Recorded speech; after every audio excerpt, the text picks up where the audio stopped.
Ladies and gentlemen, welcome back to a fresh new episode of Missin Curfew. I'm Shane O'Brien here at Hall Pass Media with my boy, finally back, the Maui Updog. You got a nice tan going, buddy. Welcome back. I missed you. I'll be honest, fella. I missed you in here. Thanks, buddy. It's good to be back. I missed the boys in here. Max, you're doing a great job back there in the studio. Broadway, pleasure to be back in here. It felt lonely in here, didn't it, Obi? I gotta be honest, I give Broadway a lot more love, Updog, because me and you, even the drives to LA, and we're gonna get into the Conz APM thing today. The drives to LA, even, I kind of enjoyed those with you, listening, prepping, getting ready. So Broadway, Jimmy Scoops on the East Coast, we appreciate your hard work from the outside because it's way more fun snapping around with me and the Updog in here, especially when we were getting drunk every Tuesday, but we had to tighten that up. Our girls were getting a little choked at it. Boys, it's always fun snapping around, even though I'm on the East Coast. But were you guys bumping some sick tunes on that ride in all the time? The way up, Obes, was usually just shooting the shit, just sorting out our week, talking about our problems, and then on the way back it was, hey, we got to pick a sick tune for this episode, and the description, which was a big reason why we had some bangers. And we did have some sick bangers, courtesy to you. And then Broadway with the hip hop. But Broadway, for about 3 weeks straight there, we had the Sprinter van. We had Getsy's Sprinter van and our boy Craig Manchester, who Uppy wants to get into and the whole Discovery thing. But we had to cut costs because we're like, this is, Updog's like, this doesn't make sense. So we're spending $300 on a Sprint Daddy and this on that. I'm like, so. Uppy, just I know you had a great time over there with Craig and Jeff Gill. Tell our listeners all about Discovery. It's... McKenna was such an incredible time. Hawaii, for all of those of you who haven't been there, what a getaway for the winter to break up some months. So a shout out to Craig and Jeff Gale for the week we had. Lots of golf, pickleball, the comfort stations, the dinners, laying on the beach with my little baby and Christina. It was epic. So. Shout out to them, and then to the whole Discovery Land Properties. Mike Melman, who was there, got to play some pickleball with him.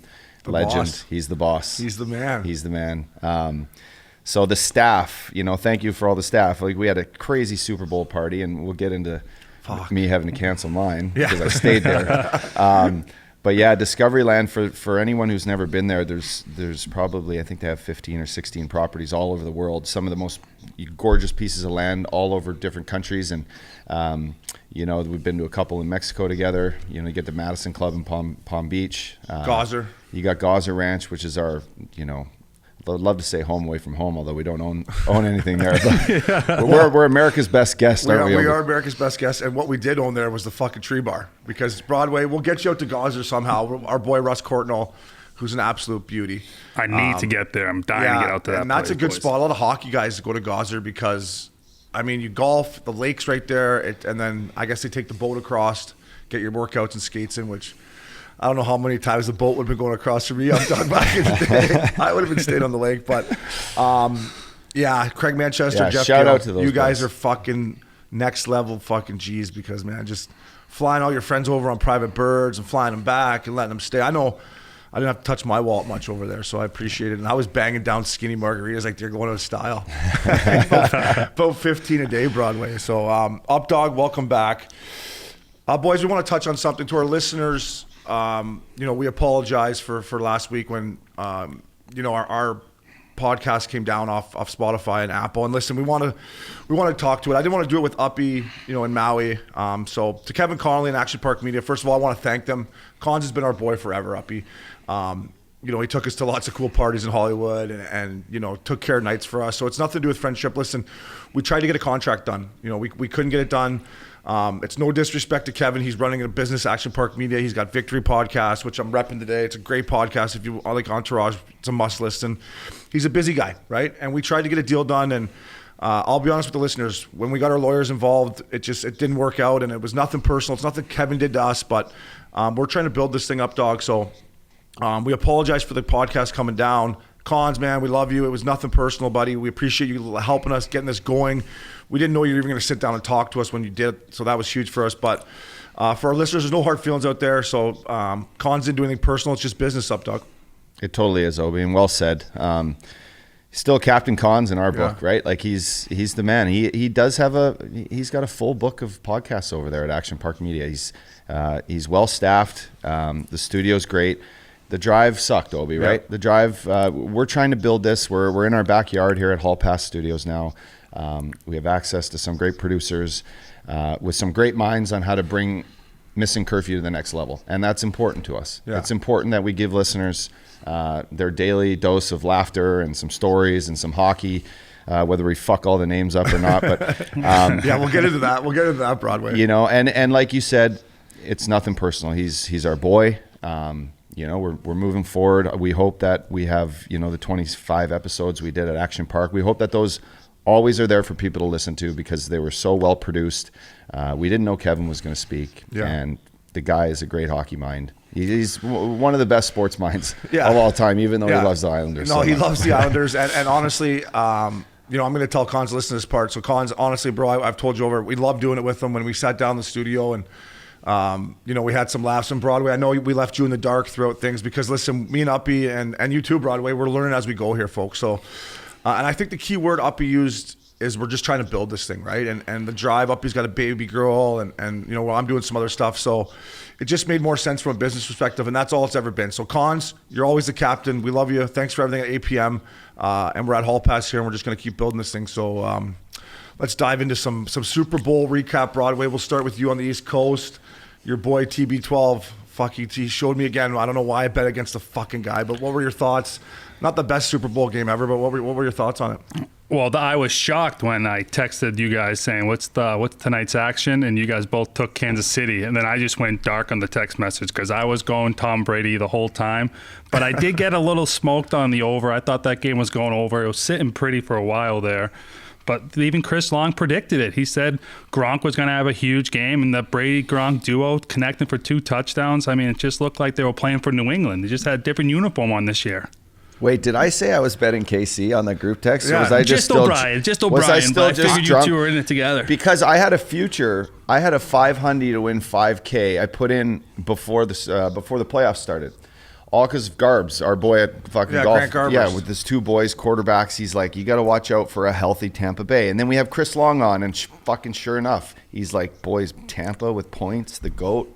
I mean, it's leading up to be a match, for the ages, but Tom doesn't fucking lose these games. I tried to get inside this guy's mind. He can't. He's the fucking wall, right? Yeah, and I don't know what the fuck their defense, Tampa Bay's defense, did during the week. I don't know if they went to the parties or didn't go to the parties like Longer said, but fuck, were they humming. Fuck, they took a bunch of those boner gummies. They did. They must have went to Updog's doctor, got the boner gummies because they were flying, man. And it's just like, it goes to show you, I was on the Bucks a little bit, and our boy Mike Kachandy, who knows more about football than me, and I'm not blaming Mikey because he's a beauty. He had the Chiefs, and I just thought, late, I was like Patrick Mahomes, But I think Broadway, his turf toe fucked him a little bit, and the offensive line, I think, hurt him a bit, Broadway? Yeah, they were saying they had 2 backups in, and Long said that was going to be a big-time issue. You're moving guys around in positions, and he looked hurt. Like, he was scrambling, but he just didn't look like the Patrick Mahomes. He still made some crazy passes. There was that one in the fourth quarter, who's like horizontal to the ground and hit the guy in the teeth. I don't know how he dropped that one, but yeah, Williams. I mean, he did look injured, and and Brady though in that situation, he's just calm, cool, and collected, baby. I was thinking at the end, if I'm the owner of Kansas City, when the game was over and Mahomes is scrambling, give him credit, he's still battling. I'm like, I got 500 million bananas fucking in this guy. Let's let them have this one. We'll get him next year because he was just like scrambling in and out. And I mean, the play you're talking about was insane. So I was sorry, but I was actually happy he was scrambling. I needed fucking 7 more points for my teaser. Oh, so did I. The Tampa and over 40 fucking whatever. Yeah. I just was, but anyway, I did pretty good. My best bet of the day. Fucking Gronky to get the first touchdown, plus 1,400, 200 won me 2,800 right off the bat, Jimmy. I mean, I was fucking fired up then. Wow. Then the drinks started flowing. I was drinking Pacificos. They were going down like waters. So so congrats to Tom Brady, man. That fucking guy. It's insane what he's kept doing. So, Updog, I don't blame you for leaving, but I just watched on my couch because you didn't have your Super Bowl party, and I was a little tired. My apologies. That's a tough bounce. I took some heat from Lupo and Flowers. They're like, get over here. I'm like, boys, Yeah, it's not the same as the Up Dogs, is it? I was looking forward to sit on Uppy's couch. That's fucking super comfy. And Up Dog's got the brand new pad. And Loops' house is sick. Don't get me wrong, but I had the idea for the brats and burgers, and I was gonna go fucking full tilt. Yeah. I don't blame you for that. Then I got it was hard. It was so hard and so convenient while you're over in Hawaii just to stay there forever. Yeah, and I couldn't stay forever. So I was fucking scared you're going to. I thought the podcast was coming to an end this week. I was like, I thought this was going to be a sign-off show. Broadway, thanks for your hard work. Up, he stayed, and now he's selling houses. So, but this beach club that he's talking about, Broadway, like it's exactly what it sounds like. You're right on the beach with TVs, looking at the ocean. I mean, I don't blame you. I wouldn't have left either. So, congrats to the Buccaneers. And the city of Tampa, the Lightning won the cup. City of Champs. Rays went to the fucking World Series. Mons Venus starting to take over from Boston, boys. Mons Venus must be doing something right down there in Tampa. I used to love that spot. So, let's get into some hockey here, gentlemen. There was a situation up here. I'm going to start with you. Columbus, Carolina game. Video review. I talked about it yesterday a lot on the power play with my boy Steve Koulis. They got this one wrong, the NHL. You know, what were your thoughts when you saw it? It was just a complete shit show. They got bit by the fucking COVID is what happened ultimately, because a couple articles I read, and I listened to your guys' show, and you guys did talk a lot about it, but they were helping a new guy in Nationwide Arena in Columbus, a new video off-ice referee, training him. This guy is on the call with the referee who has the headphones on, then him, and then to the NHL office, which is Colin Campbell and Chris Draper, not Chris Draper. No, Chris King. Chris King. Yeah. So basically, all four of these guys are kind of talking, but the middleman who fucked everything up, the trainee, isn't really supposed to say much. He's supposed to relay make sure the call is happening. Well, he goes twice. Goal's good. Goal's good. All the referee can hear is goal's good. Goal's good. So he fucking takes the headphones off, lays him down, skates out to center ice, calls a good goal. As the referee's skating out to the center ice, yeah. Colin Campbell's in his home office going, what the fuck is going on? Pretty much like, get the headphones back on the guy. Yeah. Due to COVID, the people in the penalty box need to wipe down all the headphones. They need to, before they go back on anyone's head, they need to be wiped down. So basically, they probably could have just went honk, gave the headphones back, honk, honk. And so, you know, you look at it, and Obi, the magic answer is, what do you do? How do you fix it? Because they fucked it all up. And you keep going. I want to talk about just, when you call a challenge on a goal and you don't get it, the penalty happens, right? Yeah.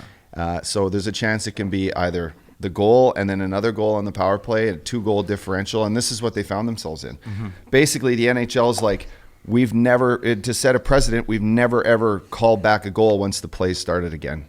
Correct. Now, they had a chance because there's only a minute and 25 seconds left 15, to just go fucking sound the alarm. Yeah. Let the boys go to the dressing room. Take the coaches out, talk to the coaches, talk to the GMs during the intermission, and say, listen, this is what happened. Take the 20 minutes to make up, to fix this. Yeah. And they could have went in and both coaches would have been like, you know what? Yes, it was offside. Yes, there was a major mishap with the NHL office in this. It was a tie game, 2-2. I'd say you send the guys in the room, give them a fucking brat and a beer, and fucking the refs come in and say, we fucked up. It's gonna be 2-2, and we're gonna start this period 21-15 on the clock. May the best team win moving forward. It was shitty, but that's kind of, if there's a time to pull back a goal, it was right there. Yeah. Broadway, what were your thoughts on that whole fucking shit show? Fuck is blabbering on. The shit show was exactly what it was. It's just something, like you said, Uppy. That's the only way I think they could have solved it for both teams was like you said, going in between periods like they used to do when there's a broken piece of glass with a minute left. You'd go back in, resettle it, put the glass on, then you start the third period or whatever period it was with 21 minutes left on the clock. I just think it's something the NHL had to get right because the season's short and these points are huge, and then Columbus goes on to lose by a goal. So it's just one of those things that it's a tough break for Columbus. And, I mean, I wouldn't want to be on the other side of that with Tortorella behind the bench. Yeah, that trainee, he probably got fucking bitch slapped after that. Poor Columbus is just getting piled on. Yeah. Every week they get piled on. And Torts, I thought, I didn't see his press conference after the game. I guess he handled it pretty good. I thought he would have got a little more fired up about it. But Broadway, what I thought about it was, I agree with Uppy. You got a minute 15 left. Say, hey, boys, we fucked up. The goal doesn't count. And we're going to play 21-15 of this period, right? Or whatever. Minute 15, blow the horn, like Uppy said, start the third period. So it's just so tight in each division nowadays. Let's hope this 1 point doesn't cost them. I think they got bigger things to worry about in Columbus. We'll get into the line. You think Torts has already fucking benched him. So, listen, it doesn't happen all the time, but I think the NHL, you got to get that figured out somehow. I think they were probably just like, holy fuck, I can't believe this happened. But we're going to blame COVID on it. The poor Columbus Blue Jackets, they keep getting China virus got them keep again. getting bent over. But, The China virus. boys, we did our power rankings last week, and fuck, we're taking some heat from our Missin Curfew listeners, which, by the way, we love. Bring it, keep it coming. Yeah, fuck them. Love it. They're fucking. You don't like our picks? Come on, what do you got? So, Uppy, I'll start with you. A lot of them are like, you guys are fucking sleeping. What about Vegas? So I guess Vegas, did we leave Vegas off? Are they a top 5 team? They're Yeah, fucking, not one of us did pick Vegas. Yeah, but okay, well, we all picked them before, and they are a fucking horse. So, you know what? We've got 6 teams then. Yeah. It was Or just 7 if you want to throw on the fucking crazy bees out in Boston that are just Man, I'm rolling taking some through heat in teams. Boston with that one. What about, like, and a lot of people were saying about Toronto. You guys don't have Toronto in there. Now, I did it the old. I put T.O. on there. Did you? 100%. Okay, yeah, you did. Okay, I guess I was taking some heat for it. And I call the North Division the cookie division, Broadway. Everyone's just up there getting their fucking cookies. Nobody's getting COVID because you're not allowed to leave your house in Canada. But I just don't know how good those teams in the North are going to be. I guess I was doing my power ranking more on playoff hockey. Still in the North, I think if they got to come out and play Boston or Philly or whoever, they're not going to fucking beat them in a 7-game series on Broadway. I agree. I mean, these teams, I was kind of down on the North, like you said, calling it the cookie division. But those top 3 teams in the North, what is it, Montreal, Winnipeg, and Toronto. Montreal and Winnipeg are built like playoff teams. They got the toughness, they're scoring goals, and they both have 2 Vezina winning goalies. So I think these teams eventually could do some damage in the playoffs, but the big thing for me I was taking heat on was having Philly in my power ranking because I ride or die with Gritty, and not having the Bruins because the Bruins are big time right now. They look legit. The Bruins are rolling. Yeah, I don't know. Winnipeg, man, I had them not making the playoffs to start the season, but they look like a team in the North, like you said, Broadway, that is built for playoff hockey. And now Pierre-Luc Dubois is going to make his debut tonight. Their centers are Scheifele, Dubois, and Stastny. Beauty. Holy Stats fuck, beauty. that's pretty good center. So we apologize. That's why there are fucking power rankings, you fuckers out there. But come on, write in. We love it. Yeah, but it is nice. We're addressing like a couple Canadian teams here at least, though. That's exciting for hockey, even if they're just cookie monsters. It's like it's the cookie division. I mean, up there. fuck, who doesn't want to see Matthews scoring Hatties fucking in Game 5 of the finals if he's just not going to play any D and just continue to snipe? That's the thing, and I said this too, and I want to get your guys' opinion on it. Good point by you, Uppy. I said about the Leafs, like, okay, Matthews we're going to get into his stats here shortly, but is this good for Matthews and Marner and Nylander and like, is it helping them get better come playoff time? Are we forgetting that Columbus bitch slapped them out in the return to play? Are we forgetting what Boston did to them every year in the playoffs? Like, do you think this is helping them just going north and south, track meet? Great, it's fun to watch. I took the Leafs last night, but as an ex-fucking veteran guy, Uppy, do you think it's helping them, get to where they need to be for playoff hockey?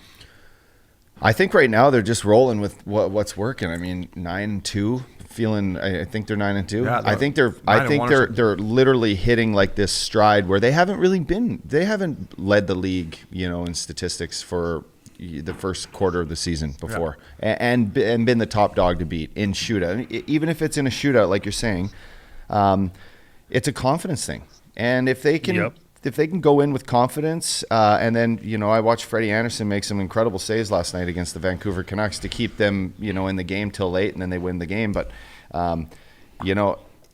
confidence to me in the NHL is a big thing because of the ebb and flow and the fucking ups and downs of a season. So, if it's a track meet every night, but you feel so good to walk into the rink and you're not getting in those lulls, I mean, no matter who you play in the playoffs, they're going to play a team that feels good, and that's important.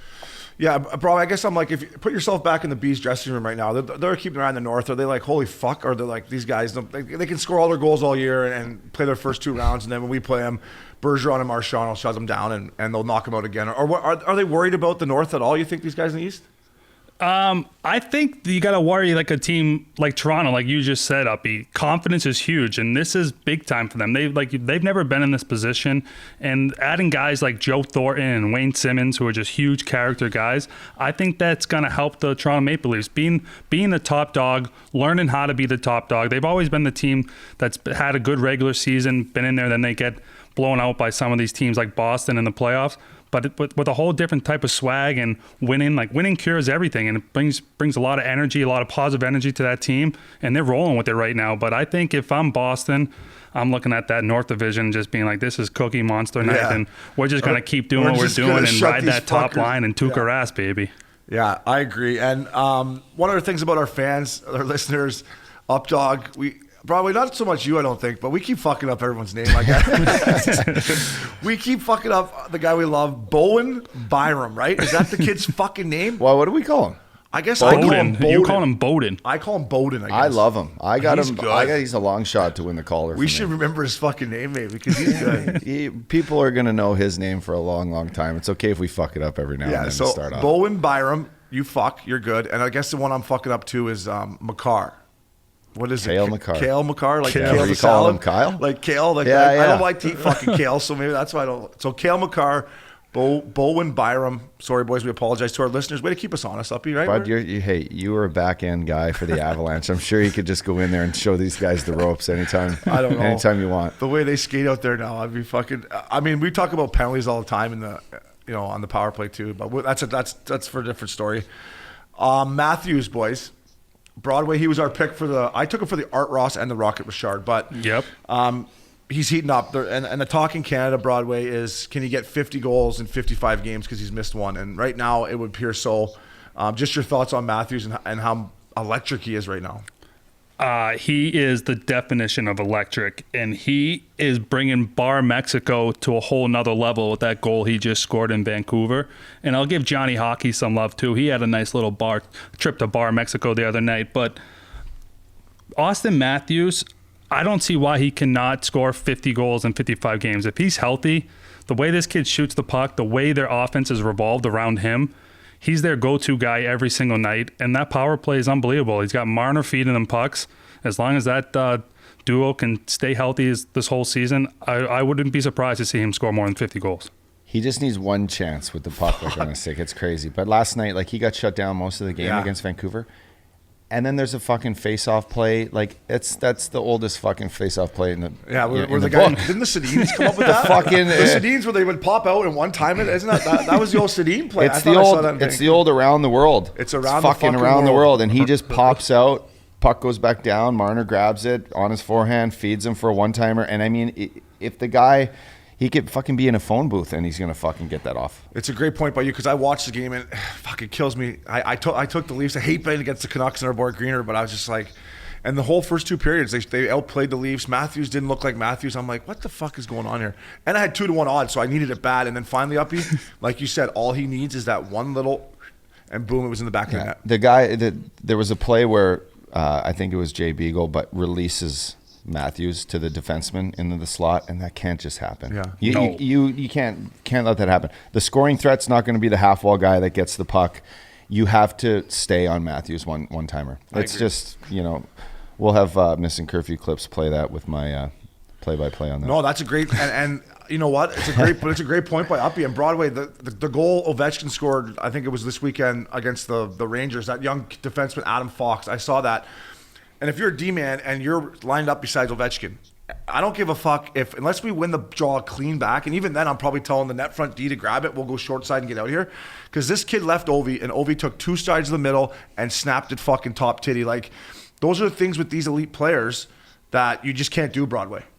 Exactly. When we were in Boston, especially when I played in Boston on the power play, that defenseman who had to be in that shooter lane, God bless him, because that was the shittiest spot in the world to be.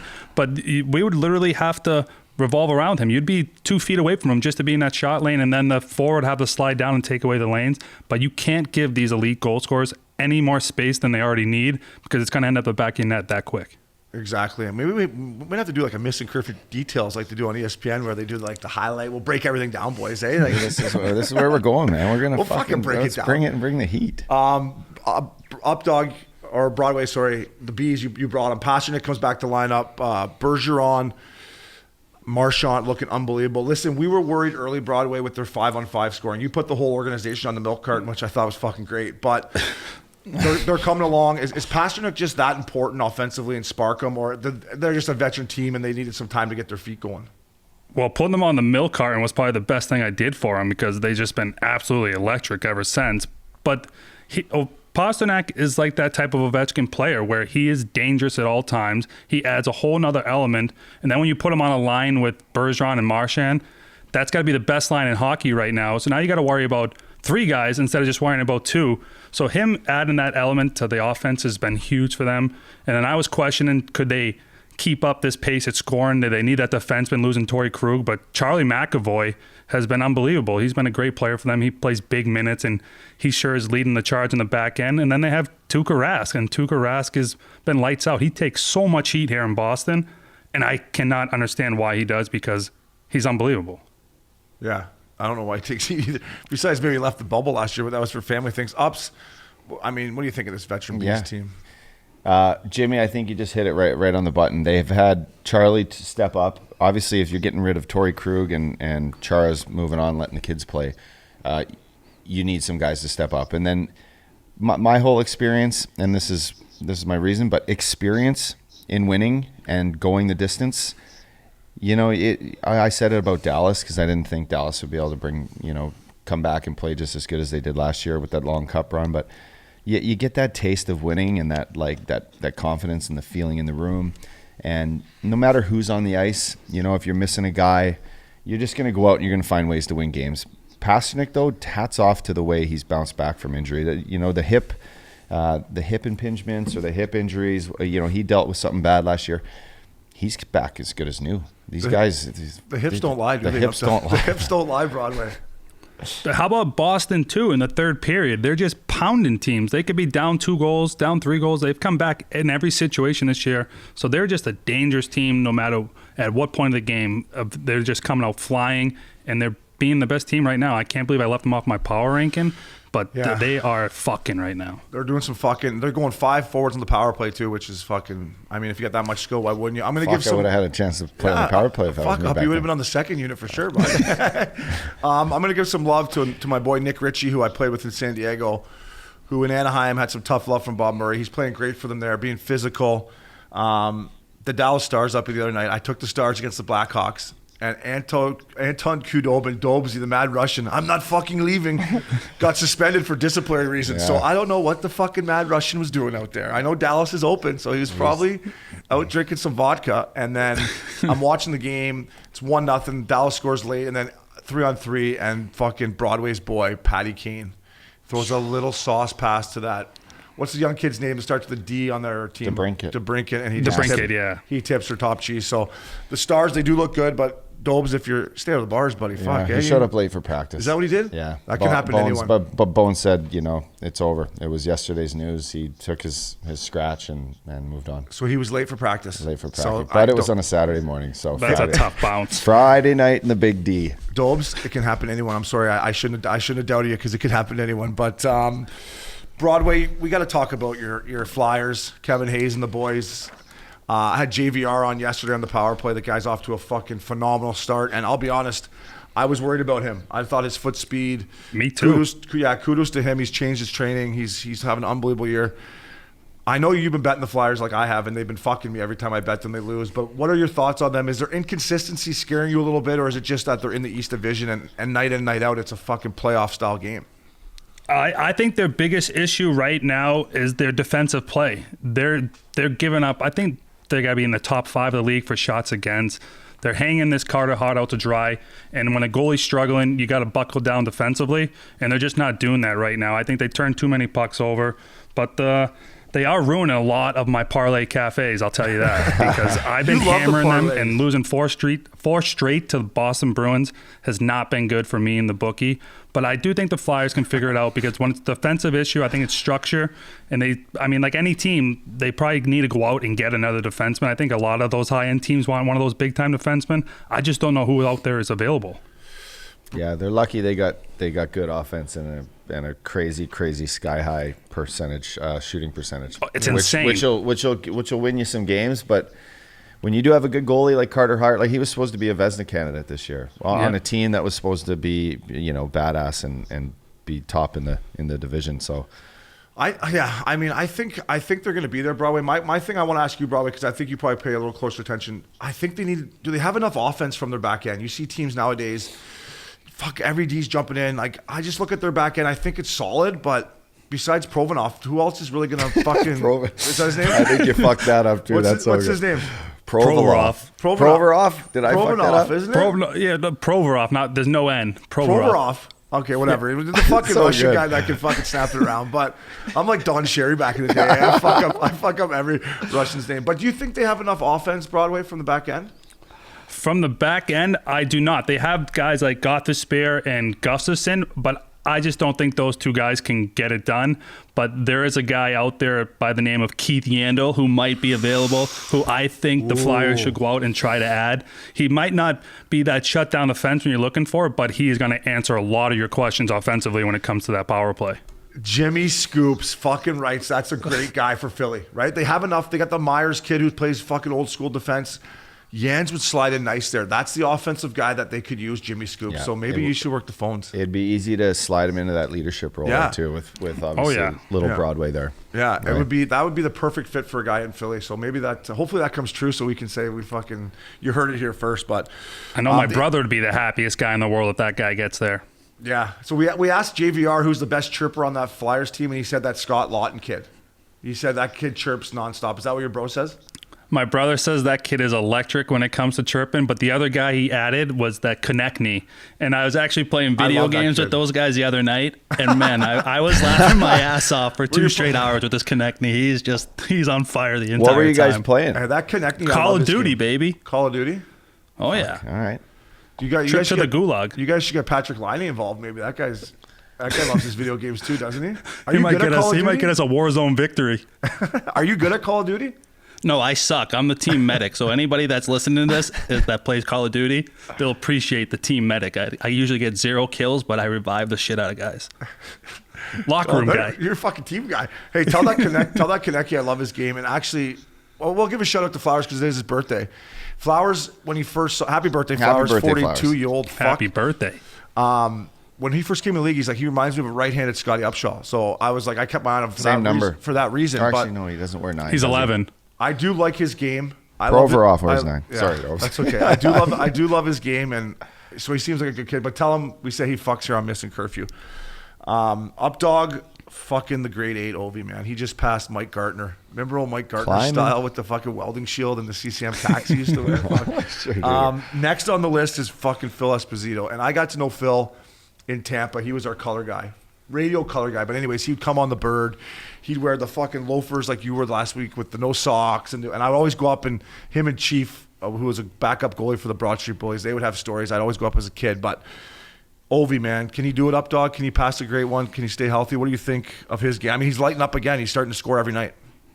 I mean, since I've been a professional Obes, this kid has been something electric for hockey, for young kids, for the NHL. He is just a scoring machine and hasn't stopped in fucking 15 years. So, I mean, he's what, 35? 35. I think in 5 years he'll be 40 on average. I think we did the calculation before this. He needs to score around 37 goals a year. Is that what it is? To catch the Wow, that's a lot of goals. That's a lot of fucking... For 5 years, 37. But fuck, he's pumping in 40 a year. It's like it can happen. Yeah, and I agree. And my point before we turn over to Broadway is with so many power plays, I think he has a chance. And this guy, he celebrates like he scored as like every time he scores like it's his first fucking goal. So I guess what I'm saying, Updog, is he still has the passion to play. He wants to play. I think if he just stays healthy and he has all his whole career, that he can just rip those one-timers from the Ovi spot. And I hope he doesn't beat the Great One, though. Fuck, do you? I know. No, you're right. I think that spot should be held by the Great One, but he should get damn close. Yeah. And if if he's healthy enough to tie up his skates and pour a nice little vodka tonic, he will play hockey, and he will play in the NHL, and any team would have him. If Washington, if it doesn't work out like the Zdeno Chara stuff in Boston, and he's been there forever as the captain, he's going to go somewhere else. South fucking Florida. just start scoring goals. South Florida it is. South Florida. Hey, With make all the other Russians. that make just- room. Yeah. They got Bob. Yeah, they got all the boys down there. So, it's exciting for hockey, though, man. This guy's been, like I said, electric forever. It's crazy. And at the right-handed one-timer spot, that's a goal-scoring spot, always has been in the NHL, and he has worked it better than anyone. So he's climbing the ranks. Heads up, guys. He's going to be coming after you, Holly, soon. And, Phil Esposito's next on his list. Broadway, what are your thoughts on the fucking grade 8? I think you guys said it pretty well right there, but I truly believe that he is the best goal scorer the NHL has ever seen. And I think after hearing those comments that Gretzky said about Draisaitl and McDavid, how like it was hard for Gretzky to score, even though he leads the NHL in goals. I just think this guy, goal scoring is what he does, and he's done it his whole entire career. Scoring 37 goals a year for the next 5 years, that's going to be a lot of goals. But if there's someone that can do it, I think it's going to be him. Yeah, and he's like I said, he stayed healthy. I remember fucking playing against Ovi, and when you're that weak side D, and he cuts across to the Ovi one-timer, and you're supposed to come across and get in that lane.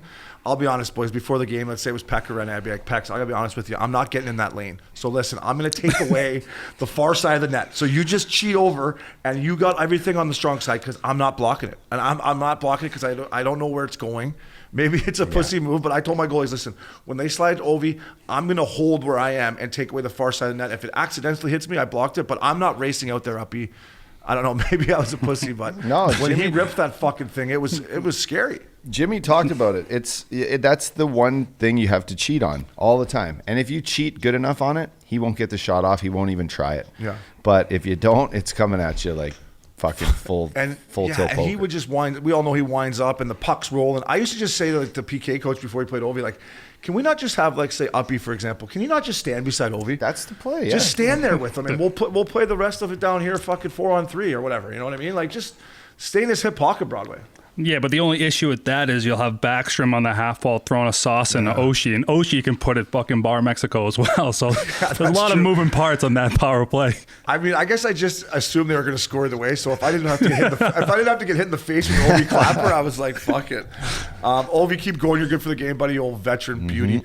Fellas, our fucking old tendy. I had him for 2 years in Vancouver. You boys had him in Florida. Old Bobby Lou. Bobby Lou is the scout for the Team Canada Olympic team for the Central Division. So Lou's been doing some stuff with the Panthers. I don't know. I just when I heard of Lou as a scout, I just remember him. The only thing he'd ever tell me about my game is, Obi, get the fuck out of the way. I can't see the fucking puck. I'm like, I don't know, Lou. I'm trying to block it, I guess. But great teammate, great sense of humor, great on Twitter. What were your thoughts when you saw Lou is going to be scouting for your boy Armstrong? I think it's a smart play on everyone's plate. I mean, Army's methodical, and this is why I think Armstrong's such a great GM, is because he's never been afraid to bring in people that have great hockey minds around him. He's not worried that they're going to come take his job. He just appreciates what they bring to the table. And in this case, he's bringing in a guy that's been through, 3 Olympics. Yep. He's been in Stanley Cup finals. Yep. One of Canada's most glorified goaltenders. Obi, you play with him in Vancouver. I love the way he worked. Yep. He was always first on the ice in practice. Even if he was tired and sore, he'd be working with Robbie Tallis in Florida.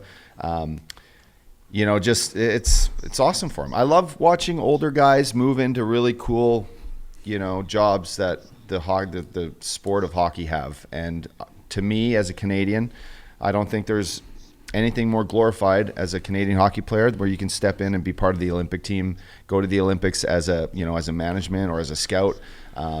Good job, Army, Lou. Yeah. Close the 5-hole, baby. 'Cause even as a scout, you got to keep that 5-hole closed. Close the 5-hole. Broadway, what were your thoughts on Bobby Lou being the scout? I was laughing at his comments when he first said he thought he was getting a phone call to scout some Pee-wee team. So Bobby Lou's never lost his sense of humor. But like you said, you bring in a great hockey mind, a guy that's been around the game for a very long time. He's had tons of success, and he's a future Hall of Famer. Just having that type of mind and that type of presence around a team that's going to have a lot of stars, I think it's a no-brainer for Army to bring him in for Team Canada. I agree. And if a poker game breaks out throughout the Olympics, fucking Bobby Lou will sit right in there because he's a fucking, he's a good poker player, but he's like no risk. He just plays her by the book, like. And then we had a guy like Dorsey Hardichuk on the other fucking end. It was. I just want to touch on Louis' sense of humor, Broadway, that you said. He had a tweet after Brady won the Super Bowl. He's like, "Wow, Tom Brady just won his 7th Super Bowl at 42, and I can't even bend over and put my socks on." So I was like, "Oh, fuck, Lou, I'm in the same boat as you." But congrats to Bobby Lou. We'll get him on here someday. Hopefully he'll come on. But I think it's a good, like you said, Uppy, he was just consistency, his work ethic. I think he deserves to be part of Team Canada. He won a gold medal. So Louis, congratulations. We're happy for you. We're going to finish off here with the Calder. Who's impressed you? We looked at their stats before, Updog, and no one's really lighting it up too much. I think my boy Tim Stutzel's coming, and I'm going to give some love to Hoglander in Vancouver. This kid's undersized. He fucked Broadway. He took a puck in the face last night in Toronto, came back. So those two guys for me have impressed, and I still think Stutzel's going to find a way to win the Calder. Who have you liked so far, Uppy, or who's impressed you? I know there's some disappointment in my voice and in my bookie account when I have Lafreniere winning the Calder trophy. Fuck, he's on the milk carton just again. Because is it the World Junior thing? I mean, man, maybe, because all these kids that played in World Juniors, the Stutzels or Bowen. They gained a level of confidence, and they got to pick up their game right off the bat. It's a head start. Yeah. So I think that was a mistake on the Rangers' part. I would say that to anyone, but like you said, I like the kid in Minnesota, Kaprizov. Yeah. Minnesota's they had a hot start due to him, but he's got 8 even strength points. That to me in the new NHL is a stat that's worthwhile watching with all the power plays now. But Stutzel, I know he's your boy, but that Ottawa team just stinks. They stink. They are bad, and he's -8. He's -8. Fucking stink. Boys, and when you're in that environment to start off when you're young, it sucks. I know he's got Brady Tkachuk there, his second or third year guy. I don't know. I think he's third year. It's just it's kind of a cancerous situation when you're stuck losing games and living in Ottawa. It's bad. living in Ottawa. No, I agree, buddy. I think the worst is over for Ottawa. I think they're still going to lose more than they win, but I think they can't get any worse. They're starting to hang around in games. They're starting to hang around, which I thought they were going to do, but I'm with you, buddy. And I think with Lafreniere and is that how you say his name? In New York? Lafreniere. You got it right. Yeah, Lafreniere. Yeah. I think the Rangers got off to a shitty start. I was one of the teams I was curious. Broadway was, the Rangers. Are they going to take the next step? Now they're starting to play a little better hockey. They lost the Islanders last night, but I think that affects young kids when the team's struggling and you can't score goals. Like for him to have 1 point it's unbelievable. I thought he was going to come in and dominate right away, like not like Sid and Connor, but close to that, and he just hasn't done it, Broadway. Yeah, no, he hasn't done much. But I was kind of surprised, with his point production as well, because that's a team that had some firepower up front in the Rangers with Panarin and Zibanejad. But they're starting to find their groove. So who knows? Maybe he finds his groove as well. But the kid that I like a lot right now is a kid across the river is that Ty Smith playing for New Jersey. He's got 2 goals, 6 assists, 8 points. I think it's second in the rookie scoring. Yeah. But he's a guy that I've been watching. He can skate. He runs a power play.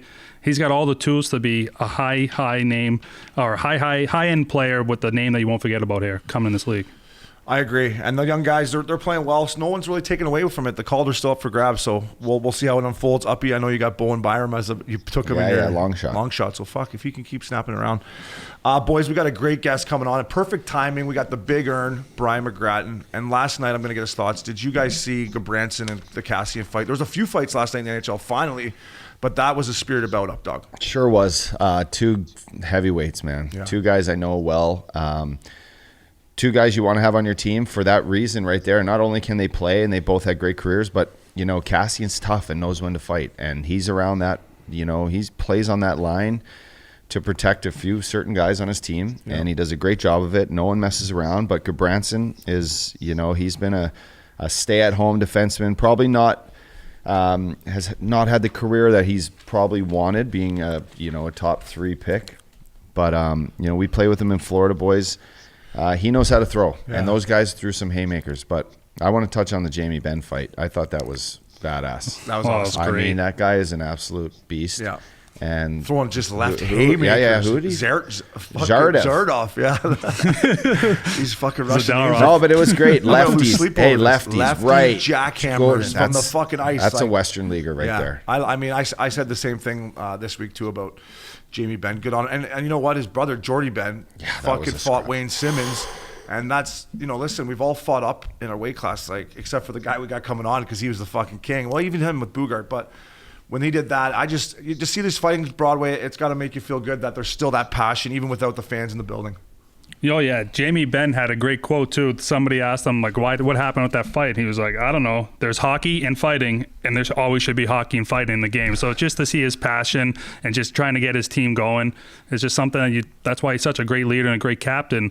But the one fight that I wanted to touch on last night was, did you guys see that Luke Shen and this kid Olivier?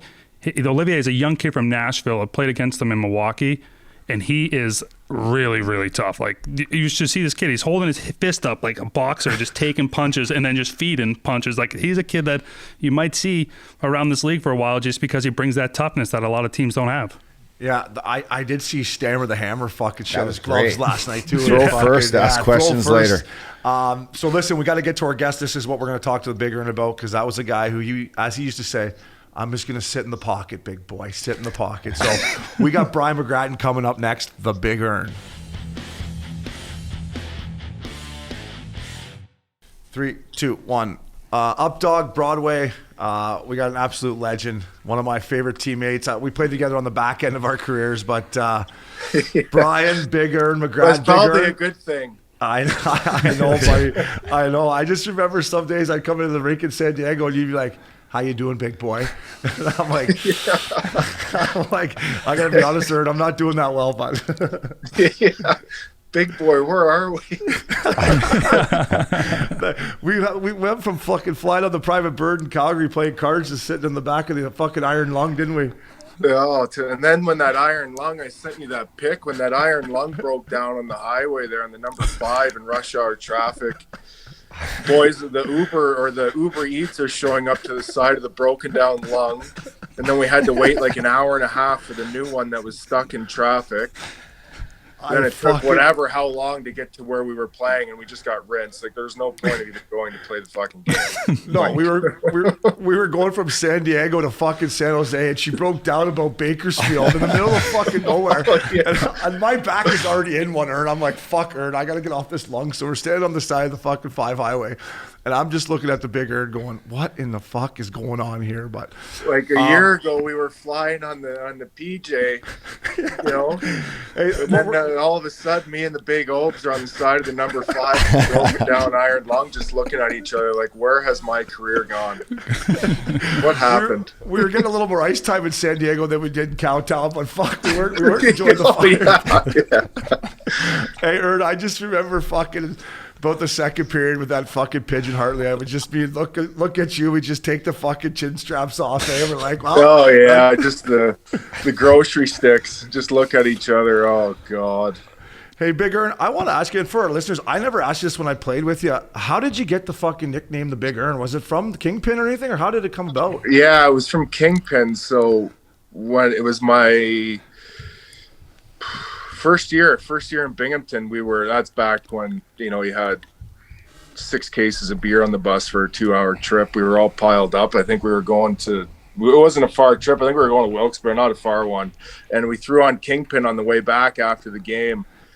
And when Big Ern McGrattan came up and threw out the bowling ball with the flower in it, all the boys were like, Big Ern, pointing at me. So yeah, it just kind of stuck from there. Big Ern, let's talk about that fucking year in bingo. I'm pulling it up right now. Oh, I got it right here, Obes. I was going to ask him Broadway, about that. you go. You ask him, Broadway. Uppy never played in the minors, though. Eh? Oh, I did. Are you fucking nuts? I was on that iron lung, but it was only fucking Milwaukee, Chicago back. Yeah, you played on the good side, but I you was. weren't over with the muck on the east. That's what I wanted to ask you, Big Ern. That 2004-2005 year, you had 551 penalty minutes. I don't think I had 551 penalty minutes with my college and NHL careers combined. I just want to know what was going on in the league then, who were you fighting, and how many fighting majors did you have that year? I think I had 43. Or I think I had 43. Who's counting after majors. fucking I actually 25? had 42 fights. I speared Eric Goddard in the throat, so that was my 43rd major. But yeah, that year, you know, coming in, it was that lockout season, and just the reputation that the Ottawa Senators had, you know, always getting the shit kicked out of them by the Leafs and being a soft team and all that stuff. I figure if I was like super crazy that year, that they would have no choice but to take me on their team after the lockout ended. I mean, I kind of took it to another level. Like, I mean, 550 fucking minutes. That's like a fight every other night. Yeah, just the amount of, and the thing on the differences between the conferences back then. On the West, it was kind of more the IHL style type system where you had a lot of older guys, better cities, all that stuff. But on the East, it was crazy. Like, I mean, my rookie year, I was the lightweight. We had Dennis Bonvie and Wade Brookbank were the two kind of heavyweights that fought everybody, and I was still getting shit kicked out of me because I didn't really know how to fight. I came out of junior, you know, we fight a little bit in junior, but nothing compared to what the pro level's like. And it took me a couple years to kind of figure out, you know, if that was going to be a role for me. And then that lockout season hit, and I just kind of, and I went on a bit of a tear. But the game back then, you had legit 3 or 4 heavyweights per team. Like the fourth line was in a checking line. It was all the mutants. And, you know, you roll into Albany, they had Rob Skurlock, Brett Kluche, Cam Jansen, you know, Hartford had Richard Scott, Garrett Burnett.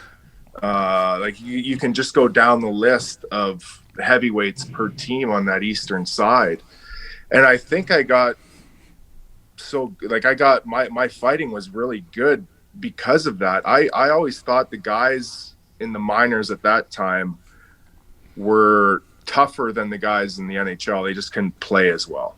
Yeah. Like, so the guys that I was fighting, I would consider them just as tougher than NHL fighters. And I think that's kind of what kicked off my start into the NHL, why I did so well as a rookie against a lot of those NHL heavyweights. And then, Obi, I want to jump in. You didn't have hockeyfights.com. You couldn't like study any of these fighters. You just seen them firsthand when you step on the ice. Like you'd see 3 or 4 fights a night. So you're like, okay, this is how this guy's going to come at like me. We didn't have, like you said, the internet, you know, for viewing all that stuff was kind of maybe just starting at that time. There was no video, you know, it was VHS tapes and all that stuff, right? So, I mean, you fight a guy, and I think you learn by getting shit kicked out of you and what you're going to do the next time and not do it. That's how I learned. Well, yeah, Big Ern, and that's what I wanted to like. So Big Ern, he had 30 your last year in the O, right? And you hurt your knee. Did you get 30 or 29 or something like that? 20 and 30 games. Yeah, and then, something like that. So I tore my ACL and missed almost the whole season. Yeah. I was in the league then. The Big Ern was high stepping around with Spez, I think. It was just, but anyways, I would sit on the power play. Spez would deke out 4 guys and hit me in the back door.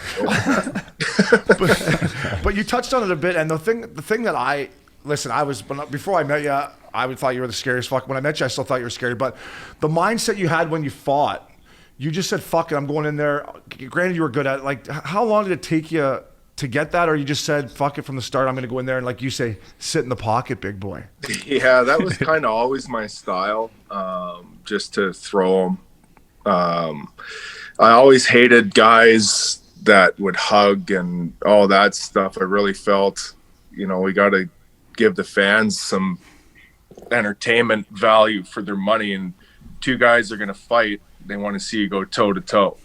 And, you know, it was really good and it was really shitty sometimes. Like I've gotten buckled a couple times, but I mean, that's the way that position goes. And I always, you know, even though I was always a top guy, I never ever bragged about it or carried myself that way. I was never super cocky about it because I always knew like that day is going to come that you're going to get your ass kicked. And, you know, if you carrying that other stuff, by like the cocky stuff, I'm the best, I'll kill anybody, all that stuff, you know, you just look like an idiot. So, you know, every time I've always lost, I've been very humble about it. I've always congratulated the guy that's beat me, and then I try and kill him the next time I fucking fought him. That's true. And Ern, the thing I loved, I don't know when you started doing this, but remember when you'd square off, which you typically did in every one of your fights, and you just put the hands on the knees. Hey, you just come out with the hands on the knees, and I was when did you start? Was that just a reaction? Line myself up and kind of pick an angle, and the kind of angle I wanted to go on, and I'd take a couple of deep breaths, because, you know, a lot of fighting, and if you really want to get good at it and have long fights, your breathing is the most important part, right? So when I was kind of squaring off, I'd bend down, I'd kind of pick a line that I'd want to go in and really start to control my breathing, because, you know, if a guy gets an early start on me, that's fine, because I know that I'm going to outlast him a minute or a minute and a half in. I'll lay the boots to him, and that's usually what happened. I've seen that happen on your behalf many a times. Yeah, wild. Broadway, what do you got? I was just going to ask you about. I know Oppie was going to touch on it too, but with your role now with Calgary. How do you go about like pushing a kid to step out of his comfort zone? Because I know, like, I wish I did it more. Are you giving these kids advice and tips on how to expand their games? Like, I remember one time, like, you spoke about Dennis Bonvie. He came down to Rockford, and he didn't tell me like to fight. He just wanted me to add it to my game, add a little bit of confidence, and I go out there and get into a fight. Then 2 weeks later, I'm called up, and it's just something I wish I did more throughout my career. Because who knows? I know fighting's mostly out of the game now, but there's always going to be a place for it, and might be a place still playing if I fought more. Even though that role is gone from the game, the fighting still happens, right? So, you know, I got guys on kind of each level of our organization, whether it's junior guys or guys in the minors or guys here, that always want to let me show them tips on what they can do, what they can get better at, maybe even how to protect themselves and where to grab if they get jumped and stuff like that. With the NHL team, it's kind of tough for me to jump on the ice with guys and do that here. You know, you get the media stuff and all that. Like, if I jump on the ice, I'm showing this guy how to fight, you know where that's going to go, especially, you know. But when I'm down in the minors, it's cool. Like, we got some kids down there that, like, you know, we got this Martin Pospisil kid. He's a Slovakian kid, but he's a throwback player. He plays super mean and tough. So, you know, showing him some things last year. We have Alex Gallant, who is one of our real good veteran leaders down there. He, you know, his whole family can throw him, but it's nice to, but it's nice to get on there and just show a guy, and I can teach him how to fight a big guy, him being a smaller guy. And then with some of our guys that come out of junior and college that have never been in a fight before, just to kind of show them certain protection techniques and stuff, just so they can have the confidence out there, knowing that they can play any way, and not have to worry about it. And you don't necessarily have to go out and pound a guy, but if something happens, because the American League, I think, will always be the American League. There's always a lot of tough guys down there and tougher players down there, and it always has that different bit of an edge than the NHL. Games tend to get out of hand down there still. So it's good for our younger guys to have confidence going in those games, knowing if anything happens, they'll be okay. Gratz, I know you were fucking tough as hell when you played, but what you've done since you've retired and the latter half of your career, when you kind of you battled some, you know, mental health, substance stuff, I think your toughness that you've shown in this mission post hockey to help younger kids, and when Jimmy just brought that up, I wanted to ask you, like, a lot of our listeners probably don't know the role that you have in the NHL, because it's a new role, a role that I think Calgary brought to you and said, look, we want you to be ears and eyes in our dressing room on a daily basis with our younger kids and our older guys who might not have, you know, the balls or the confidence to come and talk about whatever's going on in their lives that bothers them, whether it's, you know, family issues or substance issues or, you know, things going on in their lives that they don't have an out to talk to. And it was impossible for us to talk to a coach when we were kids. Yeah, it was the hardest part. Or Gratz, even like the captain of the team, like you felt like, fuck, I'm 22 years old. If I'm telling this guy that I'm, you know, that I have a gambling problem and, you know, I lost a bunch of my money fucking gambling, like he's going to tell on me and he's not going to maybe fix my problem. But there's so many issues that, you know, athletes and young adults and, you know, people that play contact sport dealing with head injuries and stuff. So much gets, you know, brought to light and can come crashing down on guys. And your role with Calgary, I think if you can just kind of touch on it, like it's really, really cool. And Jordan Tutu, my best friend, he went through so much at a younger age. You were a big part of his transition and, helping with his sobriety and all that. And, having a guy like you around can just help. So, maybe share like that role that you have and what it means to you to be on this side of it now and helping younger kids. That must be like super fulfilling for you. Yeah, it's great. I mean, it is like really fulfilling. I'm going to touch on what you said earlier on when we were coming into the league or coming into pro hockey. The mentality was a lot different back then, I would say, on both sides of, the drinking culture was pretty big when I broke into the minors. Obviously, moving up to the NHL changed a little bit, but not much. And, there was never really anybody to talk to. And when I have a drinking problem, drug problem, or whatever, the only two people I could talk to are a head coach and a GM. And those are the two last people on the fucking planet I'm going to go and talk to. Yeah. I've always been a bottom of the lineup guy or extra player in the NHL. And, the mentality back then, they would probably just view you as a problem. We'll get rid of this guy and just bring another guy up to fill a spot. And you're always so worried about that. Meanwhile, on the other side, I'm dying away from the rink at home with substance abuse. And, it took me a long time to figure that out.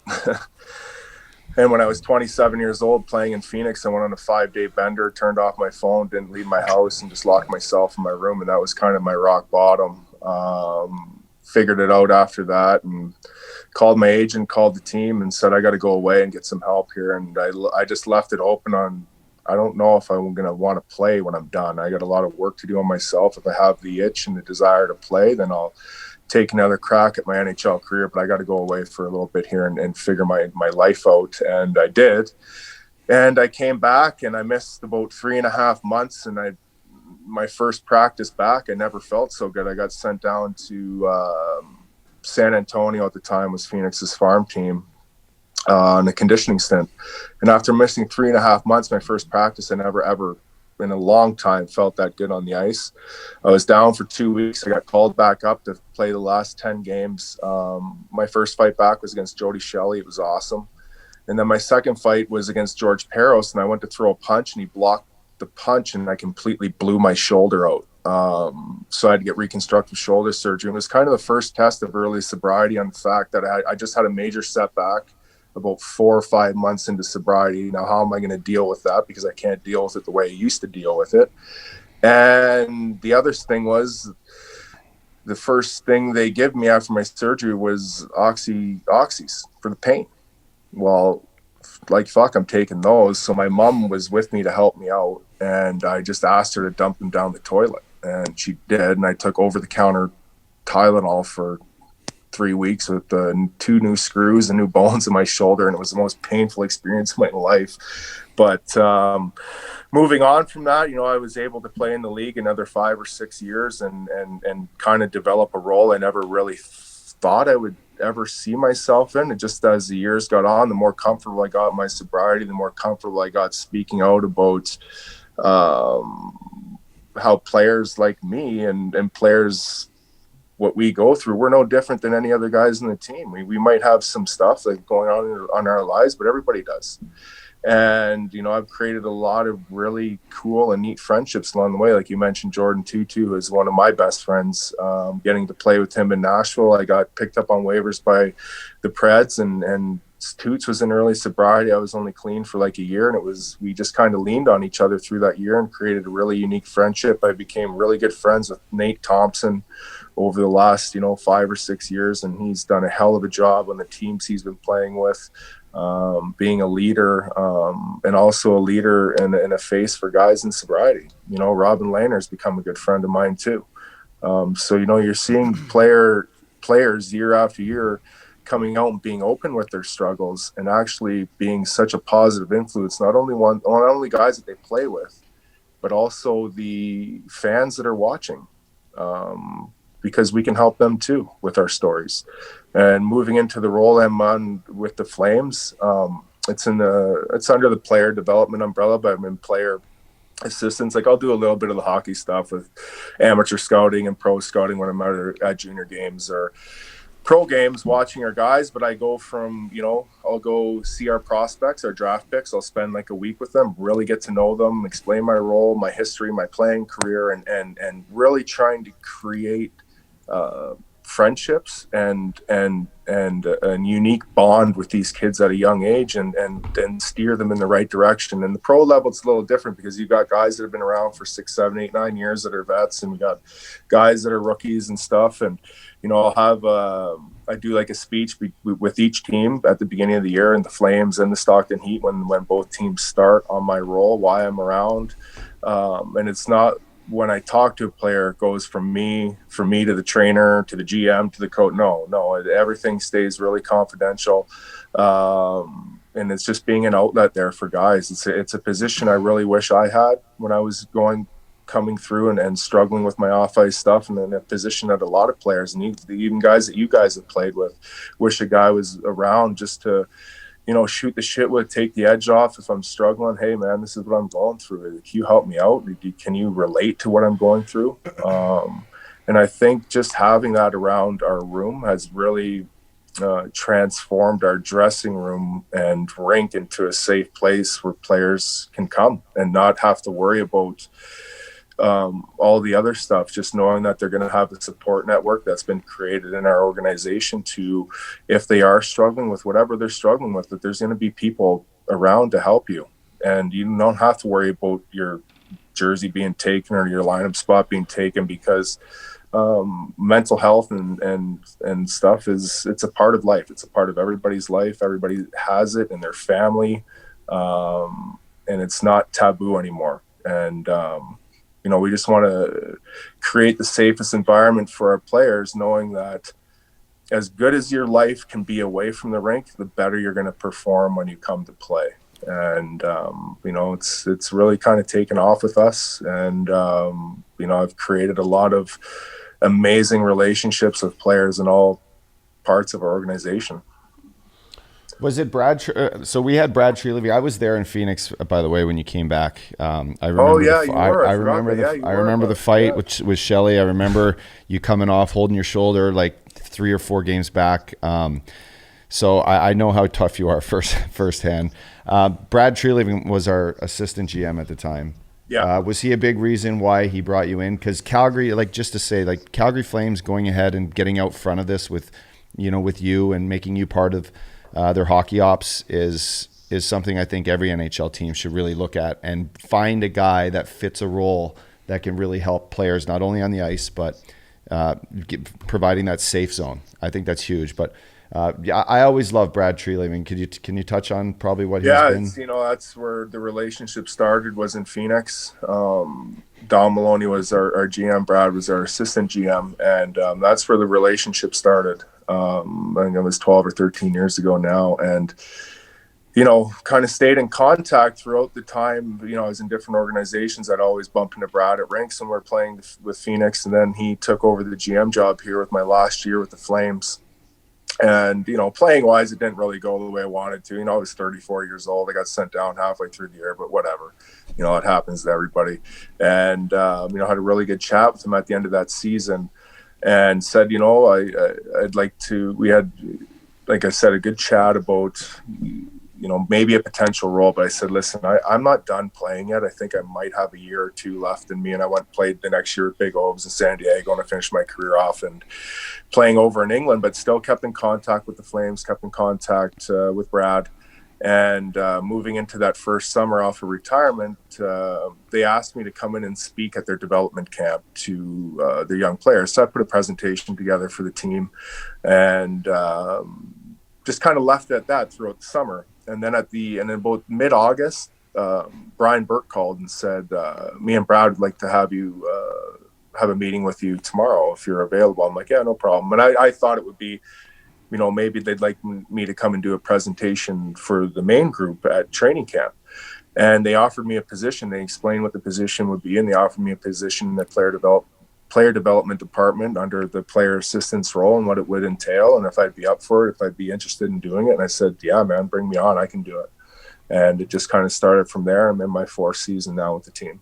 Awesome, buddy. Yeah, Big Ern, I'm so proud of what you're doing, bud. I knew you had it in you, and how great of a father you are, and a wife to cupcakes. I want to go back to what you said when you made your comeback after you went and got clean. And I know you didn't lose this, but were you ever worried about losing your edge? Because I know some guys, I'm not going to name names, guys I played with that tried to get sober, and they just lost that spark and meanness out there. Yeah. I know you never did. Were you ever concerned about that at all, Big Ern? Not. There was always a question of would I be as crazy, and I always considered crazy with being a good fighter.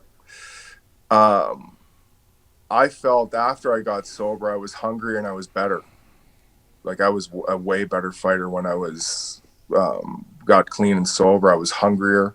I was more focused, more ready. Obviously, I was in better shape, better conditioning. But at that second half of my career, like I went on it. I think I didn't lose a fight for 6 or 7 years. And the best part of losing that fight, I got buckled. There's no other way to go down. Oh, fuck, buddy. I know. But I'll tell you what. I got a great story. So I'm playing in Vancouver, and we're going into the Saladome, and poor Darcy Hordichuk, eh? So we have a pretty tough team. We got Hordy, myself, Glasser. So Big Ern comes out with the fucking blonde mohawk, and he is just drooling over the red line. And I mean, like, just not even looking at a pocket. I don't know if he threw one sauce past the whole fucking warm up. He was just working the line.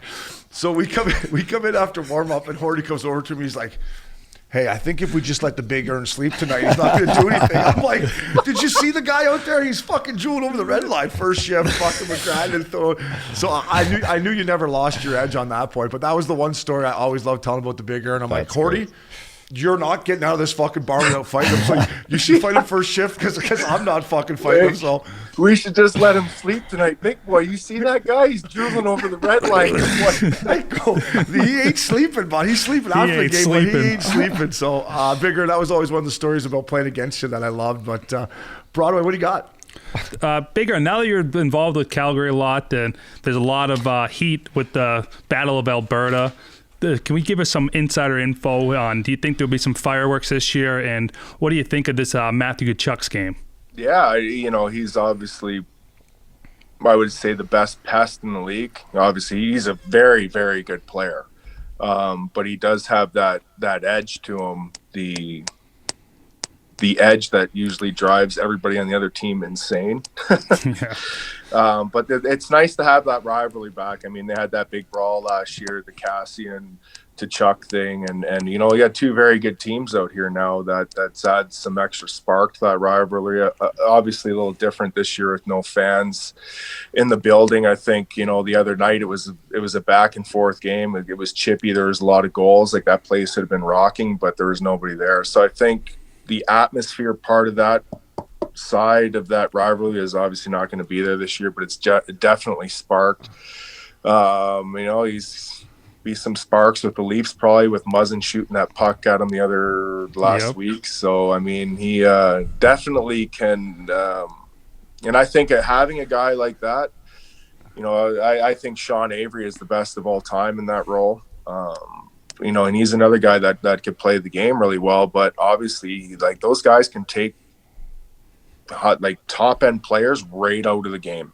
Yeah, just by little things they do like that, jabbing a guy in the back of the legs or giving a little tap in the back of the nuts after the whistle, or cross-checking the back, face wash, the late hits, the hip chat, all that stuff, and the chirping, and guys that are really good at that, they can take very, very good players on the other team right out of the game because that's all they're worried about is this guy. And I would say he's elite at it and probably the best in the league at it for now, yeah. Bigger, and I'm going to fucking turn the clocks back again here. It was 7 years ago. So we had that fucking gong show at fucking Vancouver. So our listeners were asking me to describe it. So and the first thing I said was I came in for morning skate. And I've been out late in Vancouver because, I was playing about 5 minutes then. So I went out a little late. I came in, and the look on your face was like Santa Claus just came down the fucking chimney. And I'm like, big boy, what's going on? And you're like, it's on today, big boy. So just for our listeners, walk us through it from your perspective because you were the main reason it went down. Yeah, well, we got called in, and, I think we were on a 7 or 8 game losing streak. We're finishing off. We did the California trip. We lost a couple games at home, did the California trip, got rinsed, and we're hitting Vancouver on the way back at our last game of the trip, and we got called in to the office. And Bob, our line had a goal and an assist in San Jose the game before, and we only played 5 or 6 minutes. And Bob said, "Listen, nobody else in that room deserves to start the game tonight. You guys had a good game, and you have not started the game all season. I'm going to start you tonight in Vancouver." And he left it at that. We left the room, and I just pulled everybody together. I said, "Fuck it, let's just fight them." Who cares if we lose another game? We're not making the playoffs. Let's just fight them. We hate these guys probably more than any other team in the league. And if they dress their fourth line, let's fight them. And Torts got all fucking out of whack on if he would have dressed the Sedins. I have never in my career jumped a fucking – those guys are going to be in the Hall of Fame. Yeah. I've never – fought or jumped a player like that. If they would have dressed that line, legit, I would have dumped the puck in and waited till the next shift to fight. The plan was to fight the fourth line, not the Sedins. And Torts got all out of whack. But anyways, they dressed the fourth line. And I was like, game on, baby. And the ref didn't know what to do because I was about 20 feet away from Sestito with my gloves on my fingertips. Yeah, oh yeah. Kevin Westgard was holding his stick like a golf club, trying to take. He's never taken a draw in his life. He's holding his stick like a golf club. The ref didn't know what to do. Biesca's coming in and out. The deer were getting ready to fight each other and all that stuff. Anyways, the puck drops. We fight, and they're all pretty good fights. And we get to the box, and they're like, Jones, Butler. Westgard and the other D-man. You guys are out of the game. I got to stay in the game because my gloves hit the ice first, so technically I was the first fight. Everybody else was a secondary fight, so they got booted. I planned the whole thing and got to stay in the game. And anyways, period ends. I'm right behind the Big Ob. Big Obs is first in the room, then the coaches, and then I'm walking and into the room, and Torts isn't a big guy, and I feel this little nudge by my elbow. I look down, it's Torts. He's like, "Fuck you, Bob! I'm gonna fucking kill you, motherfucker! I'm gonna fucking." I'm like, so I just stiff armed him right out into the wall, and like the glove dryers right over the glove dryer, and I got Torts kind of pinned against everything, and all the other you couldn't see. Their coaches are down the hallway, and I was gonna drop my glove and drop Torts. But I was saying that in my head, and the other thing I was saying, like, there has to be a camera somewhere. Yeah. So I was like looking down the hallway and like looking at the door, looking down the hallway. I had no idea that camera was on the roof. You did? Like, I had no clue. Oh. So anyways, I was saying, should I hit him? Should I not? Should I hit him? And I'm like, man, if I drop a coach right now, like it might buy you another 5 years in the league. So I'm glad it ended the way it did. But nobody knew that camera was on the roof, and the only reason the camera was on the roof because it was hockey night in Canada. That's the only reason they put the only games they put that camera there, getting guys coming in and out of the dressing room. Yeah, so I mean. In hindsight, great. I'm glad it ended the way it did. I mean, Big Ern, I'm not glad. I wish you would have let Torts in. And the other thing is, I should have let him in the room too. Looking back, go and get that guy, please. Just do it. I know. At that point, Big Ern didn't quite know. Hartley wasn't quite a complete fucking dick to Big Ern yet, which he did later in his career. But the thing I remember the best about Ern was, he comes in, he goes, "Big boy, I started that whole fucking thing. I'm still out here playing, big boy." He's like, started the whole fucking thing. And the fucked up thing is everybody gets kicked out of the game, and I'm still getting one shift every 8 shifts. We got fucking less than half a bench. I was like, come on, man. But I know. I go the other way. I go from fucking staying out fucking past curfew in Vancouver to thinking I'm playing 4 minutes. I play like 24. I'm out there just fucking dying. Yeah, I think TJ Brody almost had the record for ice time that night. I think he missed it by I think he played like 38 or 39 minutes. Wow. Oh yeah. They still didn't want to put me on the ice, Bigger, but they didn't have a fucking choice. Me and you were still parked. Hey, Big Ern, I mean, I loved playing with you, and this kid that you know way more than I do now. Sean Monahan. I love Monty when he was a rookie with us. I remember like after 2 or 3 months in the season, we finally had to go to him and be like, hey, Monty, like you can talk a little more than you're talking, buddy. Like we know you've proved that you're a good rookie. But oh yeah. Just the best touch part, Monty always brings it up because me and Obes were always really picky on what designer suit you would wear. And, you get the guys coming right out of junior or whatever and crack open his suit pocket. It says like a Morse or whatever, right? Yeah. So we get on and we're starting like our first long road trip of the year. And we get on the plane and we're going back to sit by the card table. I grabbed a handful of blueberries and I just, hey, Monty, what's up? He turned around. I just smeared them all over his white shirt. I'm like, go get a better shirt when we get to fucking LA, bud. How about the time when we were playing poker and you punched your hole right through the fucking top of the board? So we're playing poker in the back, and like when I would go on losing streaks, they would be epic losing streaks. And, I'm losing the whole trip, whatever.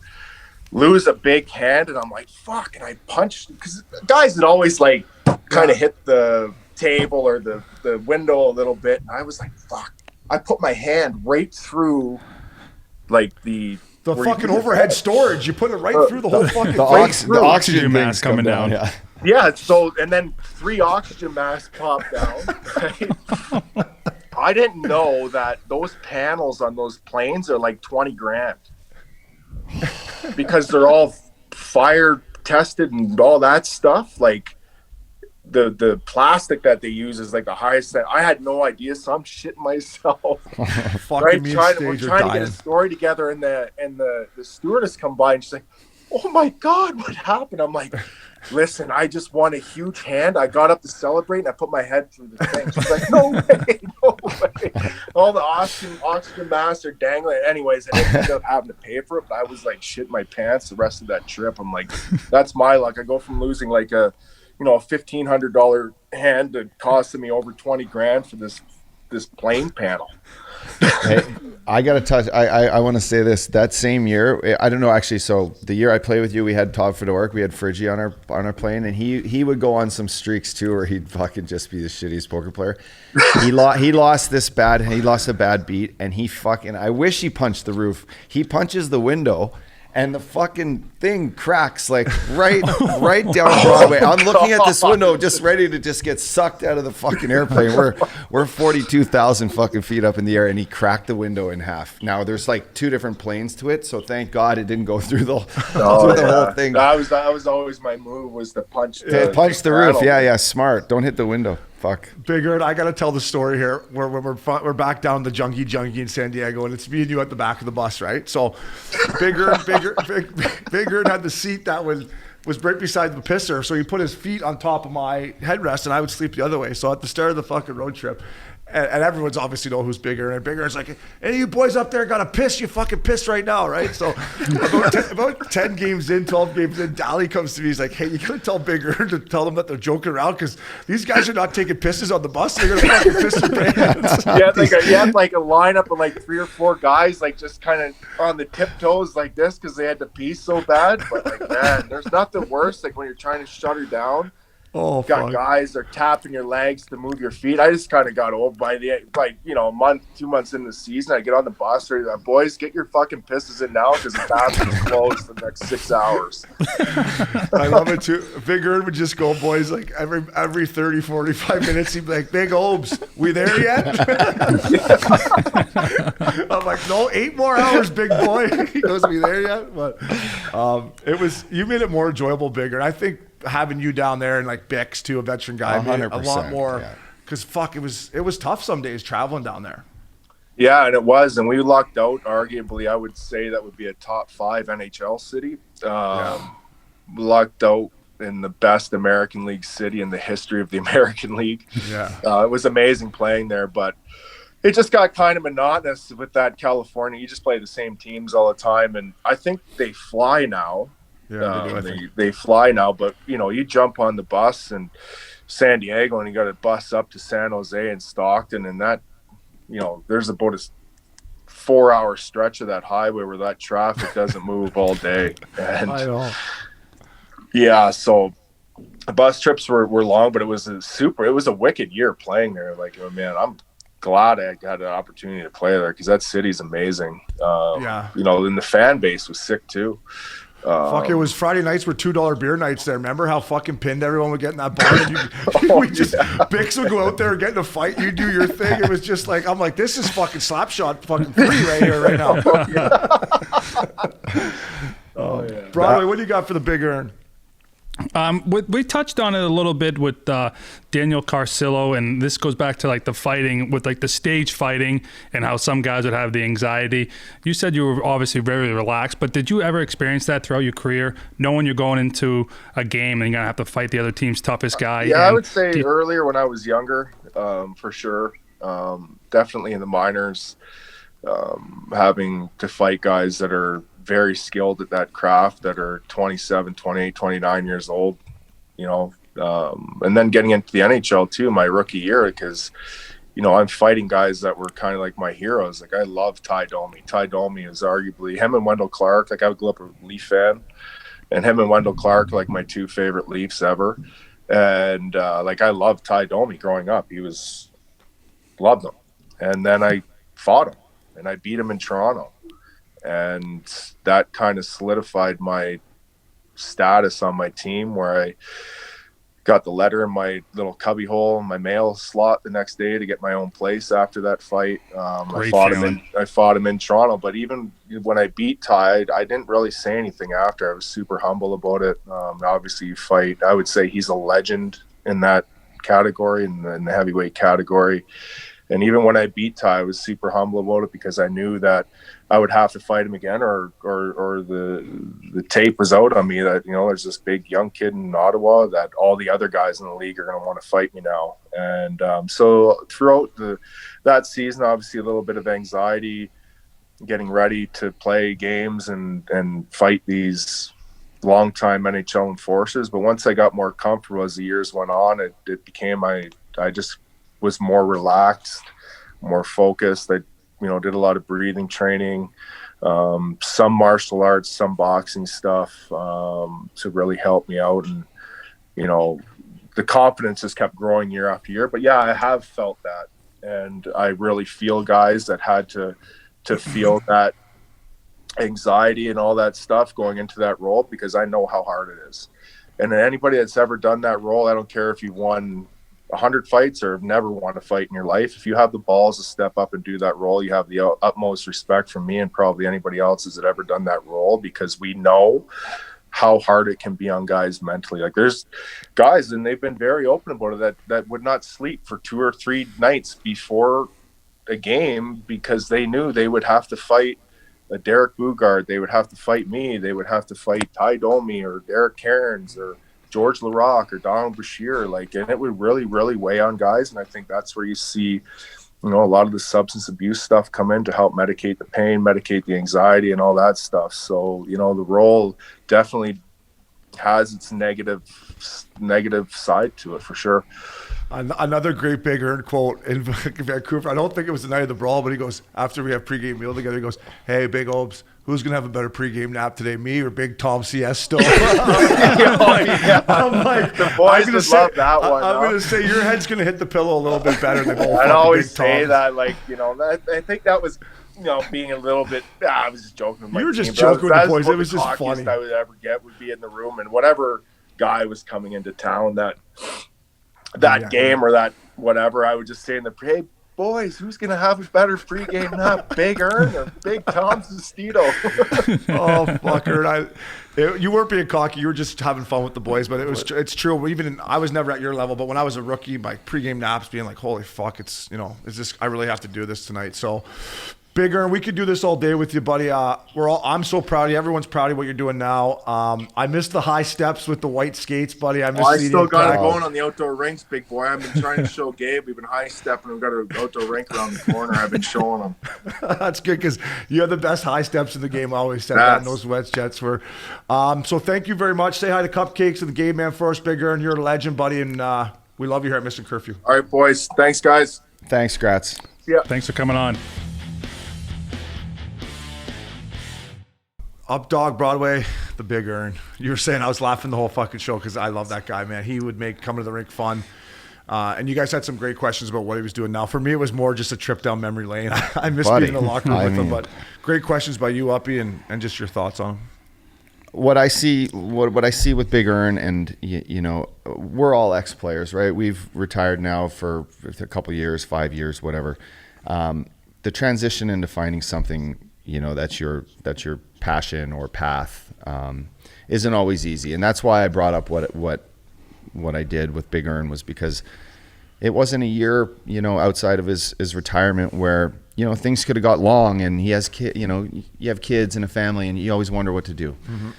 He was given an opportunity, and you know, when he said he had the presentation for the young kids at camp in the summer, and then Brian Burke called him in to offer him a job, like that story gives, you know, other guys hope around the league when they retire. You know, you're given an opportunity to speak to some kids, put a little effort into it, open up, tell a story, and you just don't know what kind of opportunities might fall in your lap. So one of the toughest guys I've got to play with, watching him fight. I mean, Hazy you just brought up, and I'll let you tell the story too, but you know, other teams I played on, I was on the other team that, you know, had the guys worried about going in and fighting Gratz. Yeah. And that was like, I'm just like, thank fuck, it ain't me. Yeah, I know. It's fucking scary. But Jimmy, what do you think, man? Because he's going to be an incredible interview. I know our fans are going to love that. But what did you think, Jimmy?